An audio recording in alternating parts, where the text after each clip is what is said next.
এমনও বক্তব্য আমি শুনেছি, সেটা ছাত্রলীগের থেকেও তারা এখন বেশি ভয় পায় গুপ্ত সংগঠন। আসলে এই গুপ্ত সংগঠন বলতে আপনারা কি বোঝাচ্ছেন? মানে আপনার ধারণা কি? গুপ্ত সংগঠনটা কি? গুপ্ত সংগঠন কাকে বলা হয়? খায়রুল ভাই। প্রশ্নটা কি আমাকে করেছেন ভাই?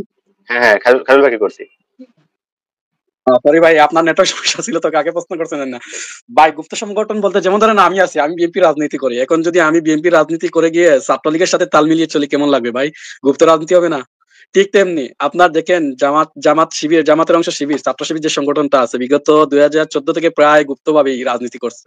ঢাকা বিশ্ববিদ্যালয়ের পোস্টিং নেতা, ছাত্রলীগ নেতা, সে কিন্তু এখন ছাত্র শিবিরের নেতা। আমার কাছে ভিডিও কিন্তু প্রুফ আছে, কিন্তু আবার আপনি চাইলে দিতে পারবো আপনাকে। কিন্তু আমি যেগুলো বলছি সব কিন্তু ভিডিও প্রুফ সহকারে দেখছি। বিভিন্ন জায়গায় গুপ্ত রাজনীতি করছে। আপনি দেখেন যে জুলাই আগস্ট আন্দোলনে মানে অনেক, এখন তো সবাই ভাগ নিতে চায় ভাই। তখনকার ছাত্র শিবির বলেন, জামাত বলেন, তাদের প্রয়োজনীয় অবদান এবং সরাসরি মাঠে তারা নেতৃত্ব দিয়েছে। তারা তো এখন ওদের হালুয়া, এখন হালুয়া রুটি আছে না, হালুয়া রুটির পুরাই ভাগিদার এখন জামাত ইসলামী। বিএনপি কিছু করেনি, ছাত্রদল কিছু করেনি, আমরা ঘরে বসেছিলাম, বাস দেখেছি, লাইভে দেখেছি, ওইগুলো একই। মানে সবই আন্দোলন জামাত শিবির করেছে গুপ্তভাবে, ঠিক গুপ্তভাবে, কোনো প্রকাশ্যে কোনো রাজনীতি করেনি। আমাদের মহাসচিব স্যার একটি কথা বলেছিলেন যে এই আন্দোলনে আমাদের কোনো হাত নেই, কিন্তু সরাসরি এই আন্দোলনের নেতৃত্ব দিয়েছেন তারেক রহমান স্যার। এটা তো আমাদের আমির সাহেবও বলেছেন, এই আন্দোলনের নায়ক একমাত্র তারেক রহমান। এটা আপনার ভাই মানুর রাজা ভাইকে বলছি, আমি যে কথাগুলো বলছি সবগুলো আমার কাছে প্রুফ কিন্তু আছে ভাই। আপনাদের আমির সাহেবও বলছিল, কিন্তু এখন অস্বীকার করতেছে।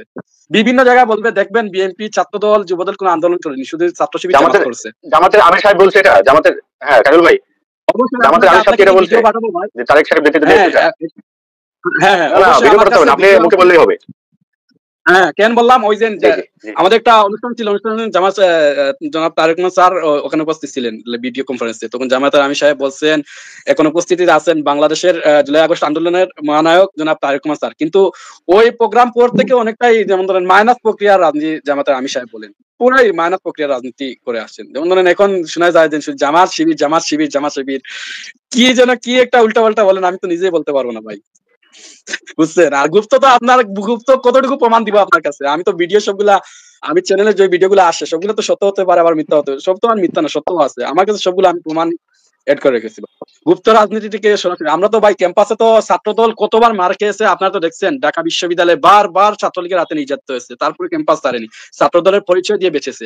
ছাত্রদল বুক ফুলিয়ে বলেছে আমরা ছাত্রদলের কর্মী, কিন্তু শিবির এই কথাটা বলতে পারেনি আমরা শিবিরের কর্মী, আমরা শিবির, যা আমরা বাংলাদেশ ইসলামী ছাত্র শিবির, এই কথাটা বলতে সাহস পায়নি। গুপ্তভাবে রাজনীতি করেছে তারা পুরো ক্যাম্পাসে। যদি এখন আমি যদি পুরো বলে পারি পুরো ক্যাম্পাসটা শিবিরের নেতৃত্বে আছে, আমি বলবো 2014 সাল থেকে 2018, 2022, এখন 2025 এসেই 2025 শিবির তখন গুপ্ত রাজনীতি থেকে তারা পরিচয় দেয়নি কেন? তারা এখন পরিচয় দিচ্ছে অমুক হলে তারা ছিল, অমুক হলে, তখন তো পরিচয় দিতে ভয় পায়। কিন্তু ছাত্রদলের একজন নগণ্য কর্মীও, ছোট কর্মী, যে প্রথম দিন থেকে রাজনীতি তখন থেকে তারা পরিচয় দিয়েছে আমরা বাংলাদেশ জাতীয়বাদী রাজনীতি, জাতীয়বাদী আদর্শে বিশ্বাসী।